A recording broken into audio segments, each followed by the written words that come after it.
मी तुम्हाला मदत करू शकते, पण ते कुठले मुद्दे आहेत आणि ते कसे आपण हँडल करायचे ह्याचं मार्गदर्शन तुम्हालाच मला करावं लागणार.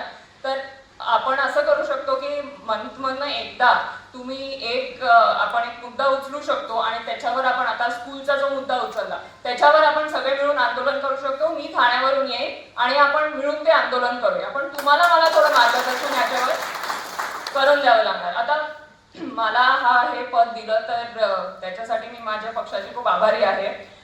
पण मी सध्याच आता थोडी राजकारणात ऍक्टिव्ह झाली आहे, तर तुम्हाला कळत असेल मी जसं बोलतेय त्याच्यावरून आता मला थोडं कम्फर्टेबल झाले किंवा मंचावर येऊन एवढं बोलायला. पण माझी खाजगी हीच आहे की मला जमिनीवर जाऊन काय आहे त्याच्यावर प्रोटेस्ट करायला जास्ती आवडतं. म्हणजे आपण आज हे सन्मान केले आणि खूप मी आभारी आहे, पण नेक्स्ट टाइम आपण टाइम न वेस्ट करता जिथे आपल्याला कामं करायचे तिथे जाऊया आपण, कारण हे काय आपण आयुष्यभर करू शकतो. पण आता त्याचा उपयोग काही होणार नाहीये. तर आणि बिकॉज मी जितेंद्र आव्हाड साहेबांची मुलगी आहे, अनफॉर्च्युनेटली आपल्याकडे असं चालतं. पण मी इथे आली आणि आपण कुठला तरी मुद्दा उचलला तर सगळ्यांना माहिती आहे की ते मीडियापर्यंत जाईल आणि ऍक्च्युली त्याची शासन नोंद घेईल. तर ह्याचा